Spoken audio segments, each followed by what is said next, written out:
تنزيل من رب العالمين.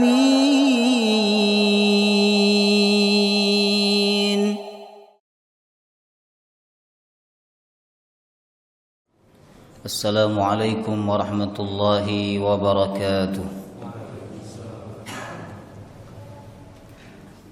الحمد لله رب العالمين، نحمده ونستعينه ونستغفره ونعوذ بالله من شرور أنفسنا ومن سيئات أعمالنا. من يهده الله فلا مضل له ومن يضلل فلا هادي له. أشهد أن لا إله إلا الله وحده لا شريك له، وأشهد أن محمدا عبده ورسوله لا نبي ولا رسول بعده. اللهم صل وسلم على نبينا محمد وعلى آله وصحبه أجمعين. عباد الله، أوصي نفسي وإياكم بتقوى الله وطاعته فقد فاز المتقون. قال الله تعالى في القرآن العظيم: يا أيها الذين آمنوا اتقوا الله حق تقاته ولا تموتن إلا وأنتم مسلمون.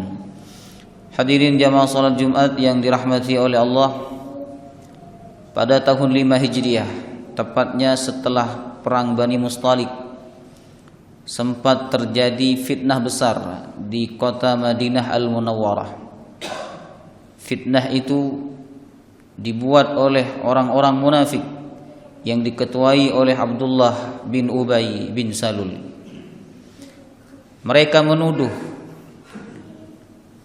istri Nabi yang bernama Aisyah radhiyallahu anha berzina dengan seorang sahabat namanya Safwan bin Mu'attal. Fitnah itu disebut oleh Allah dalam Al-Quran dengan istilah hadithul ifki. Hadis artinya berita, ifki yang dibuat-buat alias berita bohong.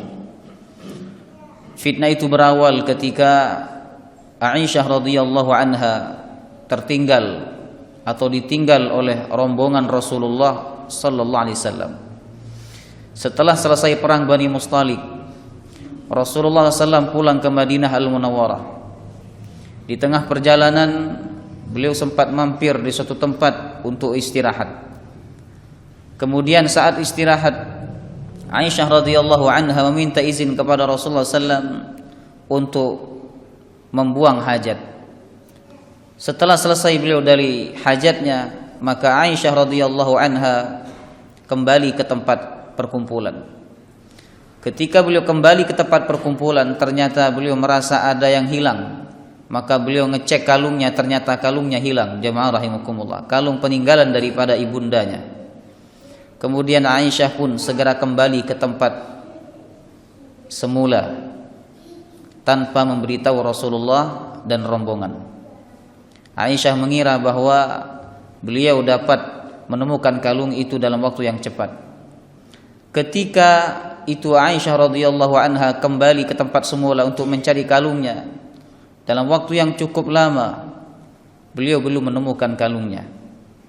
Setelah sekian lama mencari, Aisyah pun bertemu dengan kalungnya dan segera kembali ke tempat rombongan. Jemaah rahimakumullah. Ternyata ketika Aisyah radhiyallahu anha kembali ke tempat peristirahatan, Rasulullah dan kaum muslimin telah meninggalkan tempat tersebut dan mereka melanjutkan perjalanan untuk pulang ke Madinah Al-Munawwarah.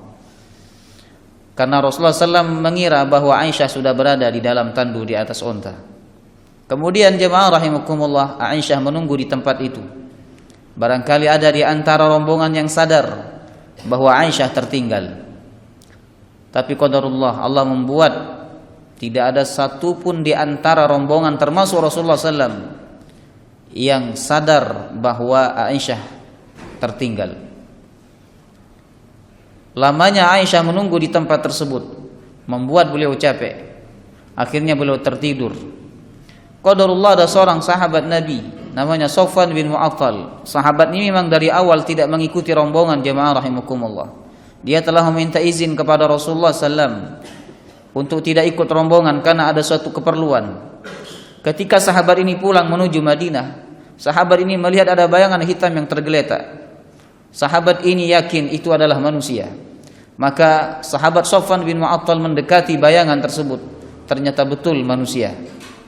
Kemudian Safwan bin Mu'attal mengira bahwa yang tergeletak itu telah meninggal dunia. Maka Safwan bin Mu'attal mengucapkan kalimat istirja dengan suara yang keras, inna lillahi wa inna ilaihi raji'un. Suara yang keras itu membuat Aisyah radhiyallahu anha terbangun dari tidurnya. Kemudian Safwan bin Mu'attal kaget karena yang terbangun itu adalah istri Nabi SAW.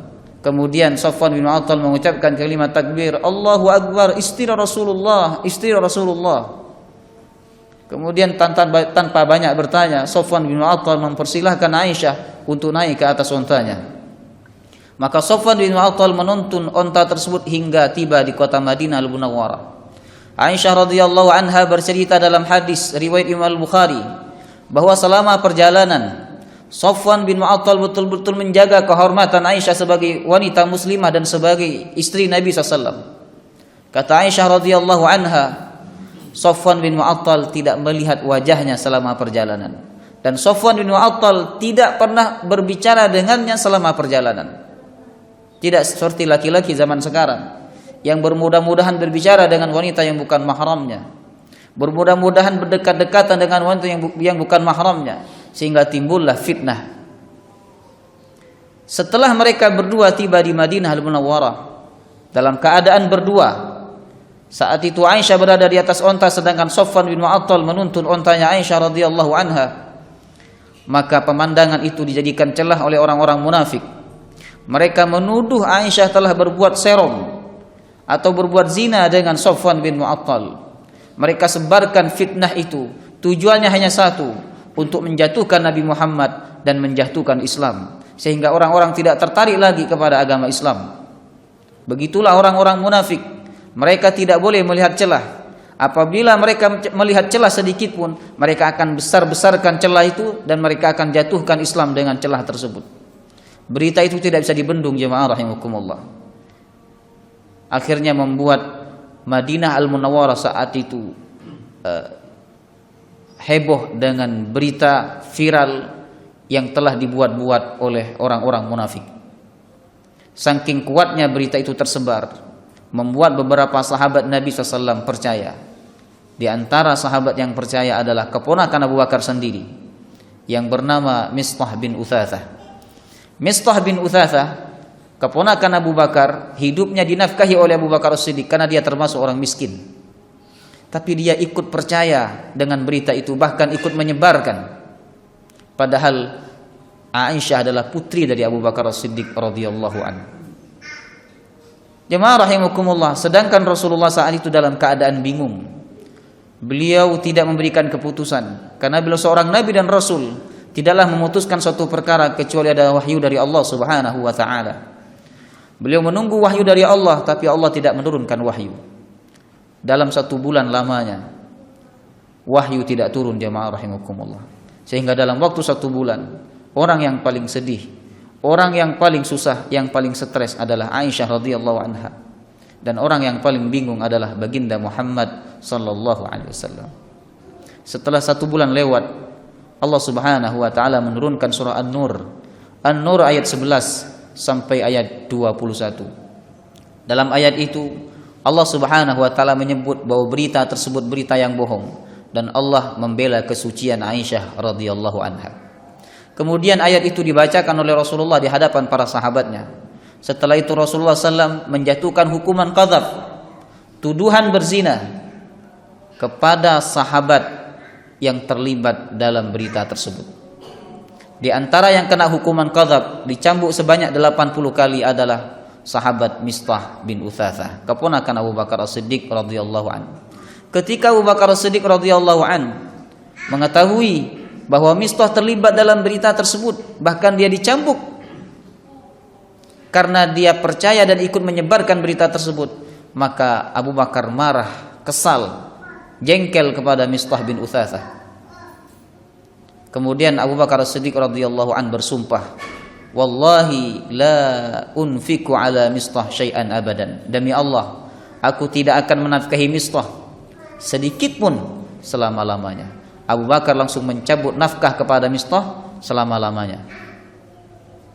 Jemaah rahimakumullah, tak lama setelah Abu Bakar bersumpah dengan sumpah demikian, Allah Subhanahu wa taala menurunkan surah An-Nur ayat 22. Allah berfirman, "Wala ya'tali ulul fadli minkum was-sa'ati ay yu'tu ulil qurba wal masakin wal muhajirin fi sabilillah wal ya'fu wal yasfahu ala tuhibbuna ay yaghfirallahu lakum wallahu ghafurur rahim." Tidak boleh orang yang memiliki kelebihan dan keluasan harta. Subhanallah. Dalam ayat ini, walaupun ayat ini menegur Abu Bakar, tetapi Allah memuji Abu Bakar. Dalam ayat ini Abu Bakar dipuji oleh Allah dengan 2 kali pujian. Yang pertama, Abu Bakar dipuji oleh Allah dengan kalimat ulul fadli, memiliki kelebihan. Kelebihan yang dimaksud bukan kelebihan dalam urusan dunia, tapi kelebihan dalam urusan agama. Dan banyak sekali kelebihan Abu Bakar. Beliau dijuluki As-Siddiq oleh Rasulullah. Beliau ditunjuk langsung oleh Allah untuk menemani Rasulullah hijrah ke Madinah. Beliaulah yang dikatakan oleh Rasulullah, seandainya iman seluruh umat ini ditimbang, maka iman mereka tidak akan bisa mengalahkan imannya Abu Bakar As-Siddiq radhiyallahu anhu. Beliaulah yang pernah menyedekahkan seluruh hartanya untuk perang Tabuk, jemaah rahimakumullah. Dan ketika ditanya oleh Rasulullah, apa yang kau tinggalkan untuk keluargamu wahai Abu Bakar? Abu Bakar menjawab, aku tinggalkan Allah dan Rasulnya. Jemaah rahimakumullah. Ini kelebihan Abu Bakar. Kemudian Allah mengatakan was-sa'ah. Dia memiliki keluasan. Dalam tafsir dia memiliki keluasan harta dan keluasan hati. Jemaah rahimakumullah. Kata Allah, tidak boleh orang yang memiliki kelebihan dan keluasan harta bersumpah untuk tidak menolong kerabat, orang miskin, orang yang hijrah di jalan Allah Subhanahu wa taala. 3 sifat ini ada pada Mistah. Mistah adalah kerabat Abu Bakar. Dia juga orang miskin dan dia juga orang yang hijrah di jalan Allah. Dia adalah sahabat yang tinggal di Mekah awalnya kemudian hijrah ke Madinah. Ayat ini kata para ulama dalil bahwa dosa besar itu tidak dapat menghapus amal soleh, jemaah rahimakumullah.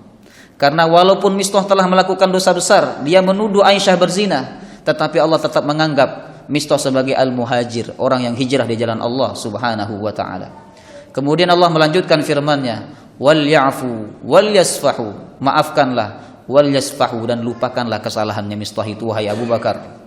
Ala tuhibbuna ay yaghfirallahu lakum, tidakkah engkau suka jika Allah mengampuni dosa kalian? Wallahu ghafurur rahim, Allah Maha Pengampun lagi Maha Penyayang. Setelah ayat ini turun, jemaah rahimakumullah, Rasulullah SAW membacakan ayat ini kepada Abu Bakar. Abu Bakar saat itu menangis.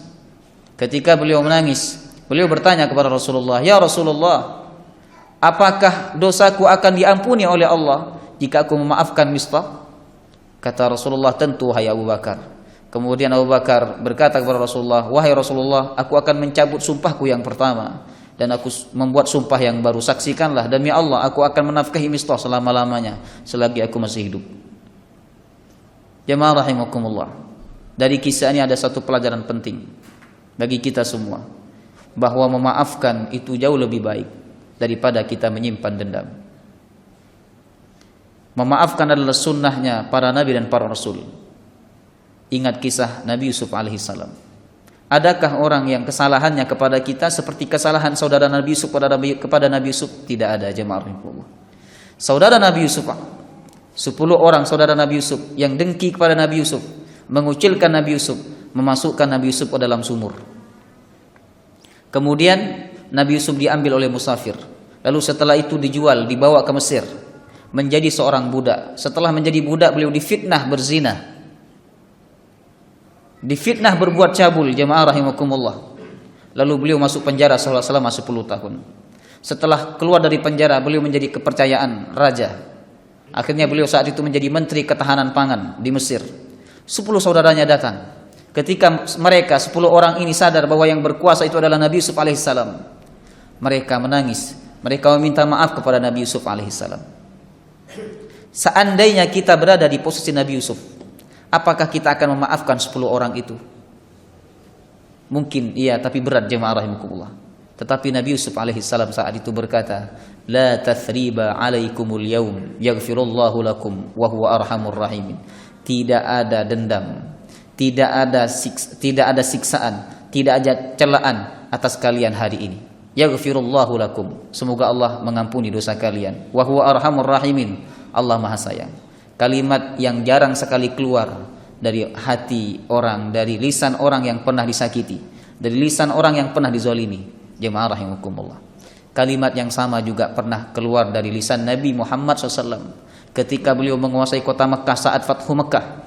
Orang-orang yang pernah berencana membunuh beliau saat beliau di Mekah, orang-orang yang pernah mengembargo beliau selama 3 tahun ketika beliau berdakwah di Mekah, saat itu berada di dalam kekuasaan beliau.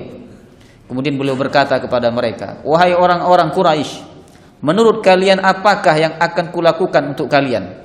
Ada di antara mereka yang berkata, "Muhammad, engkau akan menghukum kami, engkau akan membunuh kami, engkau akan menyiksa kami, engkau akan mempersulit kami sebagaimana kami dahulu mempersulit engkau."